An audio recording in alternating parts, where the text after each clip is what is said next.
Hey, my name is Emmett Voss. I'm 33 years old, and I run Voss Lock and Key on Depot Street in Larkspur, Georgia, the same shop my grandfather built with his own two hands before I was even born. 6 years ago, I turned down a security contract job in Atlanta that would have paid more in a single month than this shop clears in a season, because some things aren't supposed to get handed over just because they're inconvenient to keep. Folks around here will tell you I say exactly what's on my mind, which has cost me a few customers over the years and saved me a lot of wasted breath.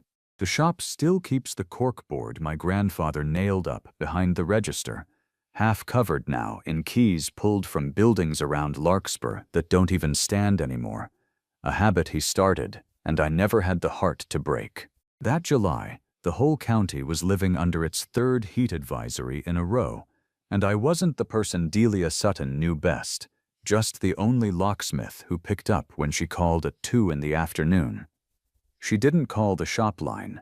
She called my cell, a number I hadn't realized she had, though I'd handed my card out to half of downtown Larkspur at one point or another, and apparently she'd kept mine tucked in a kitchen drawer for exactly this kind of afternoon. Her voice came through fast and thin, like she was talking herself calm at the same time she was talking to me. "I need my locks changed," she told me. "All of them, today, right now, if you can manage it." I asked what happened. She didn't answer that part. She just gave me the address, Magnolia and 3rd, and hung up before I could tell her it would take me 20 minutes to close the shop and get across town. I flipped the sign to closed, locked my own front door, and drove the 4 blocks to Magnolia Street with both windows down, because the air conditioning in my van had quit for good sometime around the 4th of July. The bakery sat on the corner under a faded green awning that read Magnolia and Rye in letters somebody had hand-painted at least 2 decades back, and even with the front door propped wide and a box fan roaring uselessly in the window, the heat inside hit me like a wall the second I stepped through it. Delia stood in the middle of her own kitchen holding a rolling pin like she'd forgotten it was even in her hand. Flour ghosted up both forearms, her hair scraped back into a braid that had mostly given up by that point in the day. She looked at me the way people look at a locksmith when the real problem was never actually about the lock. "He still has a key," she told me before I'd even set my toolbox down. "He let himself in through the back an hour ago like he still owns the place, stood right there by my ovens, and told me I'd be hearing from his lawyer before the Peach Festival even gets started."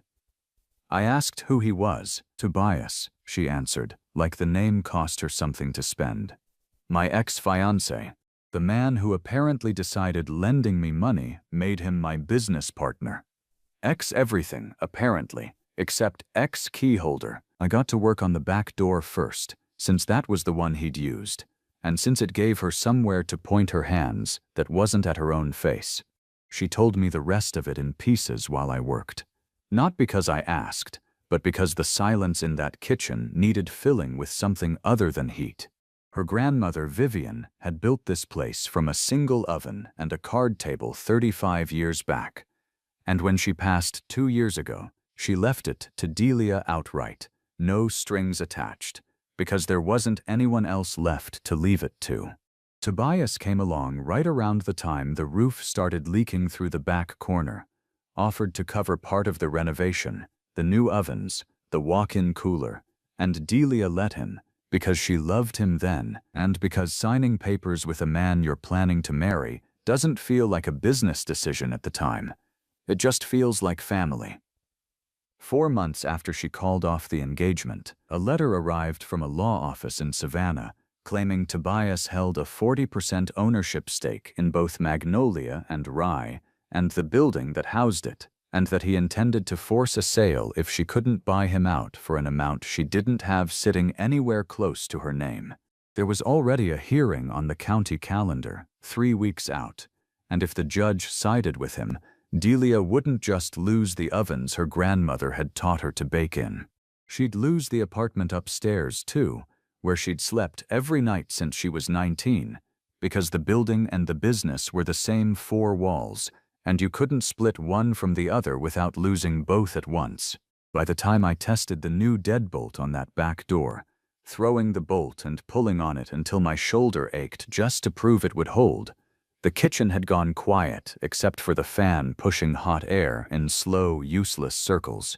Delia stood in the doorway with her arms crossed over the flour dusting her apron, and when I held out the new set of keys, she didn't reach for them right away. She looked at me instead, straight on, the kind of look most people in Larkspur had stopped giving me once they decided I was better suited to fixing things than talking about them. "If he comes back," she said, "don't let him in." I told her I wasn't planning on being here every time he came knocking. She didn't smile. "Then I'm asking you to stay until I close," she said, "just today." I could have told her that wasn't really my job. Changing a lock is 40 minutes of ordinary work. Staying until closing because the person who used to have the key might come back is a different category of work entirely, and I hadn't expected the second one when I climbed out of bed that morning. But I looked down at the fresh key in her hand and thought about how a good lock only ever does one single thing. It decides who gets to walk back through a door and who doesn't. And it occurred to me, standing in that kitchen with the fan blowing hot air past both of us, that maybe that was exactly the work I already knew how to do. I told her I'd come back Thursday to look at her front entrance, and the window latches too, since a man determined enough to still be carrying a key probably wasn't above finding a second way in once the first one got taken from him. She asked how much she owed for the extra visit. I told her we'd sort that out once I'd actually seen how bad the windows were. That much was true. The rest of what I was thinking I kept to myself for the time being. I stayed until she locked the front door that evening.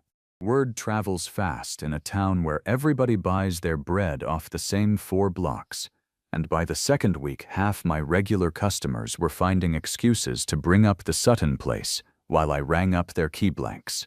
I got tired enough of dodging the question that I started just answering it plain. Jenna Cross ran the flour stall 2 doors down from the bakery and treated any man who so much as glanced twice at Delia like a structural hazard in need of an inspection. She cornered me outside the hardware store on a Tuesday morning, both arms full of buckets of zinnias, and asked exactly what business a locksmith had spending 3 evenings a week wiring cameras nobody had requested. I told her the cameras were my idea, not Delia's, and that I'd rather overbuild a system than stand around afterward wishing I'd taken the man who'd kept a spare key more seriously. Jenna looked me over the way you'd size up a stranger's dog before deciding whether to let it near the kids. "Fine," she allowed eventually. "But if you break her heart on top of everything that man's already broken, you'll answer to me before you answer to the county." I told her that seemed fair. She didn't look entirely convinced, but she let me pass, which from Jenna counted as a warm welcome. I understood her instinct better than I let on. What I didn't tell Jenna, because it wasn't hers to carry, was that I already knew something about watching somebody get quietly dismantled by a person who was supposed to be building a life with them instead. 2 years before Delia ever called my cell, I'd been engaged myself to a woman named Priya who left 3 weeks before our wedding for a dentist in Savannah with a house twice the size of anything a locksmith could offer. I don't tell that story often, because there isn't much story left in it once you strip away the part where it hurt. She wanted more than my income could cover, and she was honest enough to say so before she signed anything permanent, which I've come to respect more with distance than I did in the moment. It taught me the difference between somebody who leaves because the math genuinely doesn't work, and somebody who stays and quietly tries to rig the math in their own favor instead. Everything I was hearing about Tobias Kane put him firmly in that second category, and that made him a different kind of dangerous than an honest goodbye ever could be. None of Delia's competence showed up by accident either, and I got to watch most of it firsthand that summer. I watched her train her only part-time employee, a high schooler named Cody, on the exact color a tray of croissants needed to turn before they came out of the oven, and I watched her calm down a regular customer who showed up furious over a wrong order by letting him talk himself out for a full 2 minutes before quietly fixing it and comping his coffee besides. She kept her own books in a ledger with columns so straight you could set a level against them, tracked every invoice from every supplier by hand, and had already refinanced the equipment loan once on her own, months before Tobias ever signed anything. She ran that kitchen the way I ran my own shop, with a steadiness people who've never had to build something out of nothing tend to mistake for luck, or worse, mistake for somebody else's doing. The first real scare came 9 days into the 3-week countdown to the hearing, while I was up a ladder outside replacing the latch on Delia's storefront window. A woman in a gray blazer walked in holding a manila envelope like it already contained a verdict, asked for Delia Sutton by name loud enough for the whole morning line to hear, and set the papers down on the counter between 2 trays of cooling scones. It was an emergency motion to freeze the business account, accompanied by a temporary court order restricting withdrawals until Walt could challenge it, filed on the grounds that Delia might, in the lawyer's words, dissipate assets in anticipation of an unfavorable ruling. Delia read it twice, her hands going very still in a way that scared me worse than shaking would have. "Payroll's due Friday," she murmured, mostly to herself. "Cody's saving up for a car. He's not going to understand a frozen account."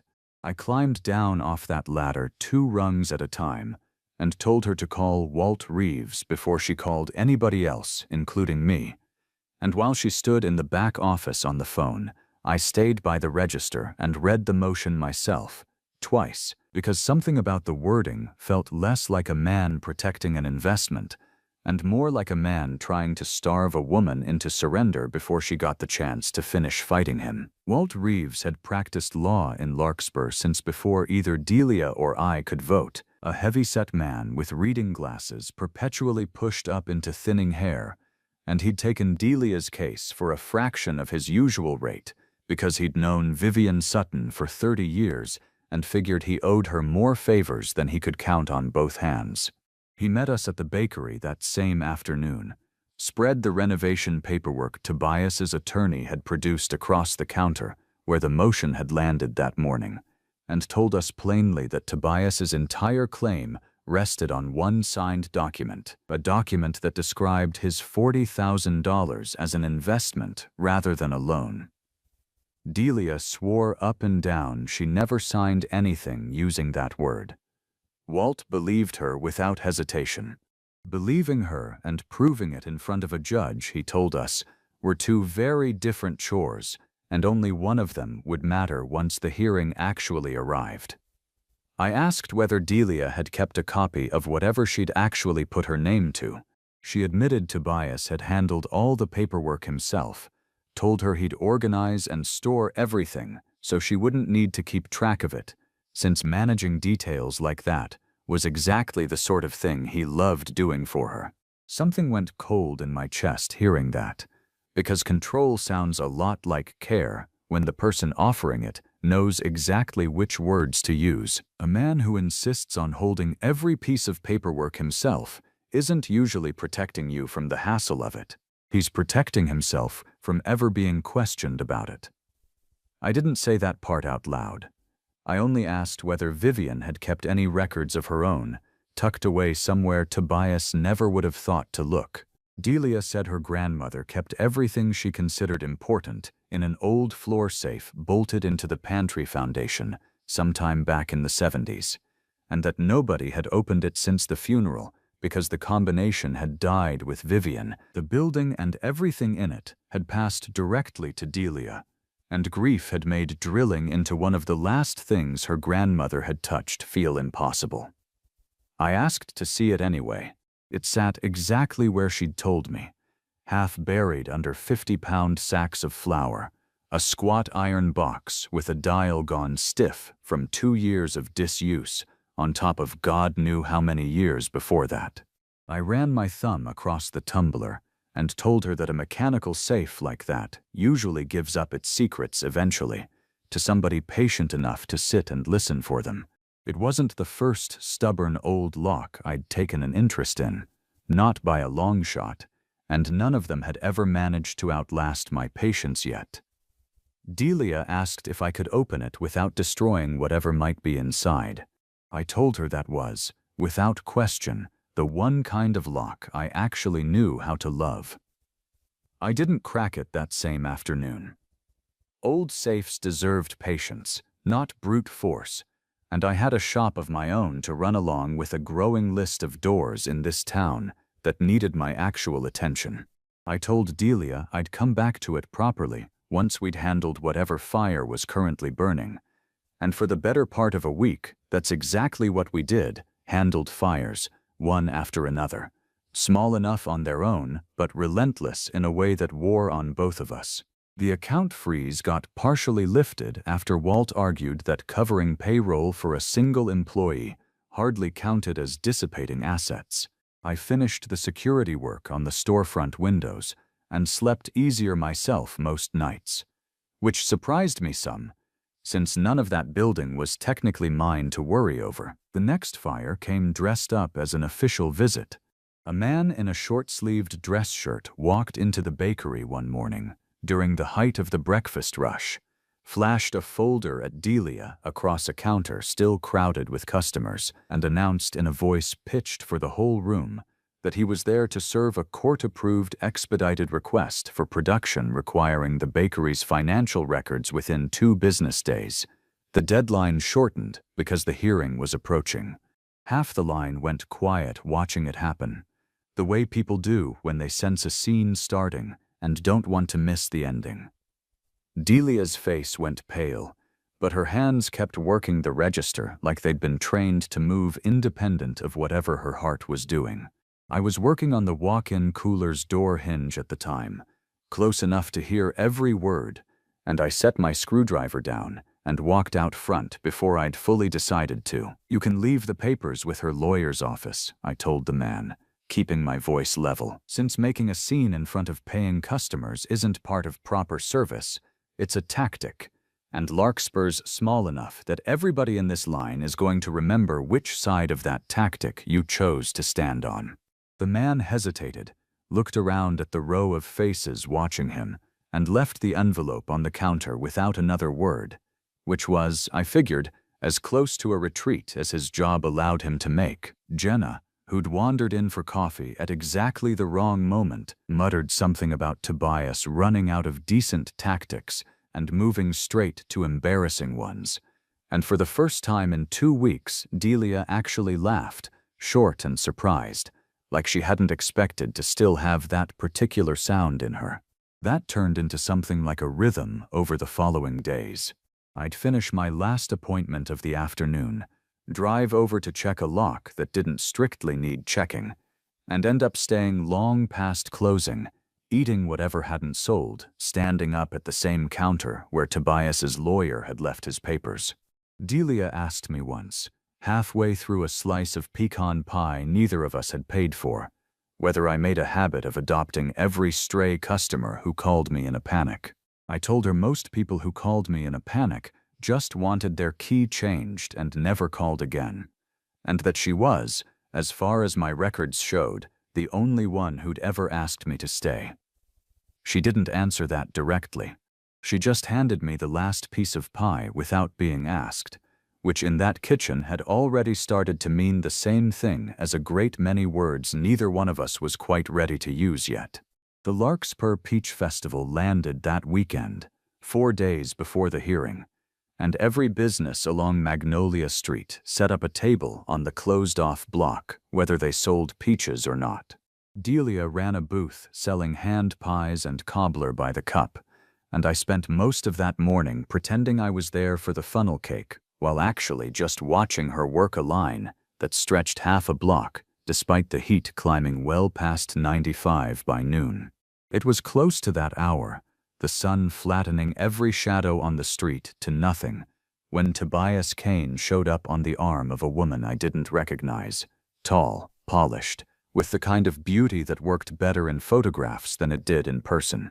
He walked Delia's line like he was inspecting a business he still held shares in, which I suppose in his own head he genuinely believed he did, and stopped directly in front of her table with a smile that never once reached his eyes.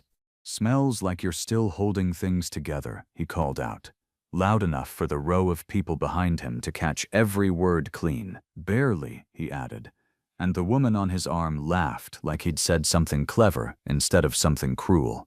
Delia's hands didn't stop moving, boxing in order, making change, but I watched her jaw go tight in the exact way I'd learned to recognize over the past 2 weeks. "Careful, darling," Tobias went on. "Don't let her sell you a pie when she can't even cover her own electric bill. Some people just aren't built to run a business alone." The woman beside him, who I'd later learn was named Camille, added something about how exhausting it must be, trying to prove a point nobody had asked her to prove. And a few people near the front of the line actually shifted their weight, deciding whether to keep standing there or slide quietly out of earshot.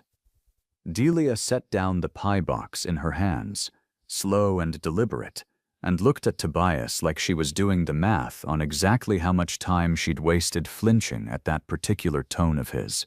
"I kept this place standing long before you ever wrote a check toward it," she told him, her voice steadier than her hands were. "I'll keep it standing long after, if that's what it comes down to." Camille laughed under her breath, like Delia had said something quaint instead of something true. That was when I set down the funnel cake I hadn't touched and walked up beside Delia's table, close enough that Tobias had to look at both of us instead of just her.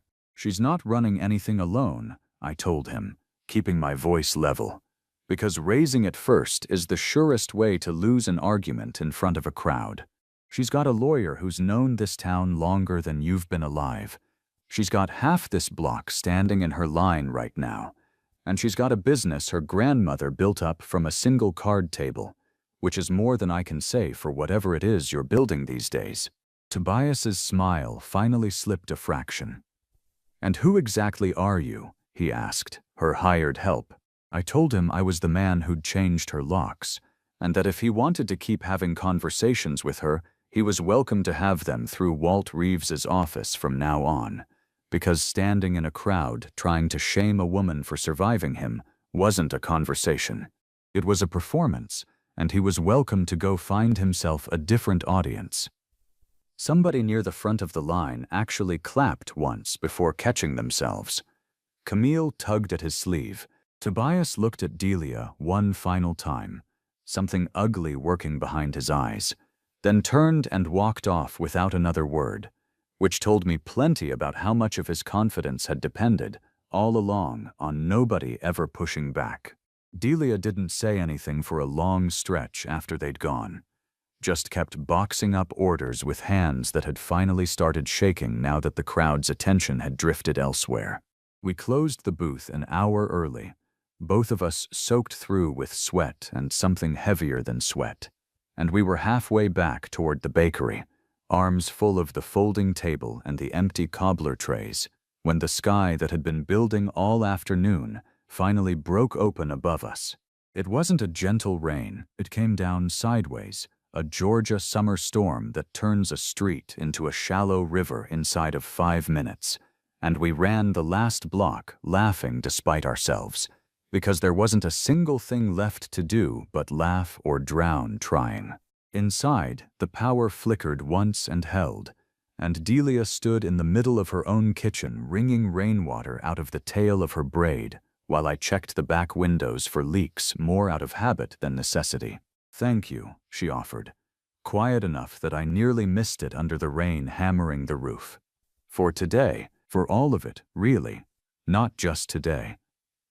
I told her she didn't owe me any thanks for standing in public and telling the truth about her.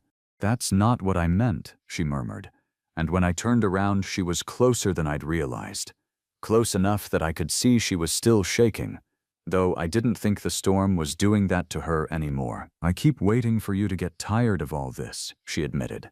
"Of me, and my locks, and my lawsuit, and my dead grandmother's safe I can't even get open. Everyone who stayed close to me lately has wanted something back for the trouble. I told her the only thing I wanted back was to keep being the person she called before she called anybody else, and that if that made me a fool, given everything else going on in her life right now, I could live with being one. She didn't answer with words. She closed the last of the distance instead, and I met her halfway, and whatever careful line we'd both been circling for 2 weeks finally gave out entirely, somewhere between the ovens and the rain-streaked window glass. When we finally broke apart, she pressed her forehead against my collarbone and let out a laugh that seemed to catch her by surprise more than it caught me. Well, she managed. That settles one open question, at least. Only the small one, I told her, and felt her laugh again against my chest, quieter this time, with none of the surprise left in it. We didn't talk about what it meant that evening, not directly, though I stayed through the storm and helped her drag the soaked festival table back where it belonged in the storeroom. What we did talk about, once the rain let up enough to hear each other over it, was the safe. I told her I'd been turning that old dial over in my head nearly every night since the day I first laid hands on it, the way I turn over any lock that's given me a genuine problem, and that I had a feeling, nothing I could swear to in front of a judge, that Vivian hadn't bolted that thing into her own foundation for sentiment alone. Women who build a bakery out of a card table don't waste effort protecting things that don't matter, I told her. Delia went quiet at that, then asked if I could try opening it that same evening, storm or no storm, because she'd rather know now than spend the next few days wondering. I spent the better part of 2 hours working by flashlight after the storm knocked the power out for real, with my ear pressed close enough to the dial that I could feel the faint clicks travel up into my jaw more than actually hear them as I walked each tumbler back until it settled where it wanted to sit. Delia sat cross-legged on the flour-dusted floor the entire time, not saying much, just watching my hands the way she'd once watched me install her very first deadbolt, like the mechanism itself was some kind of comfort. When the last number finally caught and the handle gave under my palm, we both went still for a second before either one of us moved to pull the door open the rest of the way. Inside sat a single manila envelope, unmarked except for Delia's own name, written across the front in handwriting she recognized before she'd even touched it. Her hands weren't steady when she opened it. Inside was a photocopy of the fully executed loan agreement, bearing both Tobias's and Delia's signatures and the notary's seal, spelling out $40,000 as a personal loan to be repaid over 5 years at a modest fixed rate, with a clause stating plainly that no equity, ownership, or partnership interest was conveyed by the arrangement under any circumstance whatsoever. Underneath it sat a short note in the same handwriting as the envelope, dated 8 months before Vivian passed. It said she'd never once trusted that boy's handshake, that a man who insists on holding every piece of paper himself is usually hiding which piece he plans to change later, and that she'd gone with them to the signing and quietly asked the notary to make a copy of the fully executed agreement before Tobias took the paperwork, just in case the day ever came when Delia needed proof of what she'd actually agreed to instead of whatever somebody else later decided to remember. Delia cried reading that note in a way I hadn't seen from her through any part of the rest of it. Not from fear this time, but from the particular ache of being looked after by somebody who wasn't around anymore to see for herself that it had worked. Walt Reeves nearly came up out of his chair when Delia laid that document across his desk 2 mornings later. He compared Vivian's copy line by line against the version Tobias's attorney had filed with the court, and the discrepancy sat right there in black and white for anybody willing to read closely enough to catch it. An added clause on a page whose type and spacing no longer matched the rest of the agreement, converting a portion of the loan into a permanent 40% equity stake in the business and the building, a clause that existed nowhere in the copy made at the signing. Walt called it exactly what it was, not a misunderstanding, a forgery, dressed up carefully enough to survive a quick read, but never a careful one. The hearing landed on a morning so hot the air conditioning in the county courthouse struggled visibly to keep pace with the crowd that turned out. Half of Larkspur having heard some version of the story by then, and decided they wanted to watch how it ended for themselves. Judge Renata Bird reviewed both versions twice before she said a single word out loud, her expression giving away nothing whatsoever, while Tobias's attorney tried to argue the discrepancy was nothing more than a clerical oversight from years back. Walt was on his feet before the judge could respond to that alone. A supposed clerical error that rewrites a loan as ownership and benefits only the plaintiff, Walt argued, isn't harmless, and he asked permission to enter Vivian's copy into the record alongside a sworn statement from the notary herself, confirming she'd witnessed exactly one version of that agreement and had made Vivian's copy immediately after it was signed and notarized. Tobias's attorney objected on authentication and late disclosure grounds. The judge overruled him without so much as looking up from the page. The judge asked, plainly enough for the back row to hear, why the supposed clerical oversight had converted a loan into an ownership stake and happened to benefit only Tobias. Nobody seated at the plaintiff's table had an answer that survived past a single sentence. She ruled the agreement authenticated by the notary's statement controlling, dismissed the equity claim in full, ordered Tobias to accept repayment of the loan on its actual original terms, and referred the discrepancy in the filed document to the district attorney's office for review, since altering a notarized financial document stopped being purely a civil matter the moment you called it what it plainly was. Tobias didn't look at Delia once on his way out of that courtroom.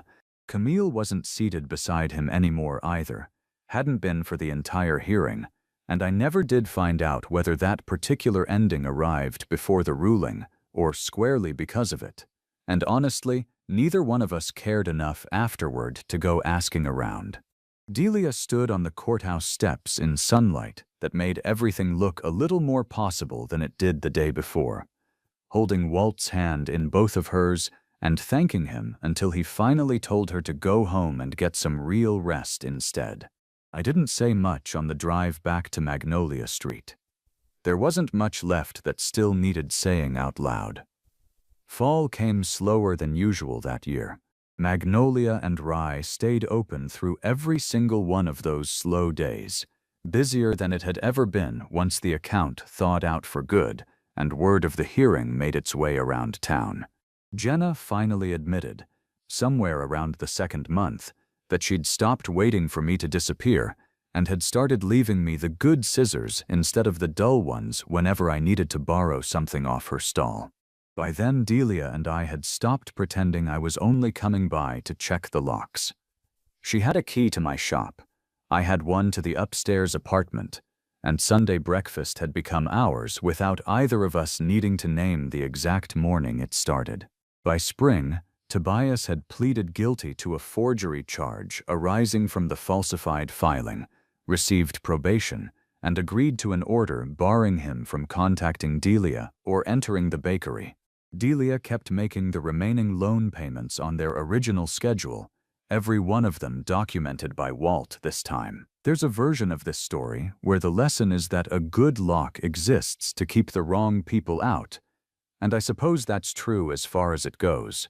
But working this trade as long as I have has taught me something the manuals never bothered to mention, that a lock only ever means anything because of who gets trusted with the key to it afterward, and that trust is the far harder mechanism to build by a wide margin. Anybody can bolt a door shut. Getting somebody to hand you a key on purpose, knowing full well you could do real damage with it if you wanted to.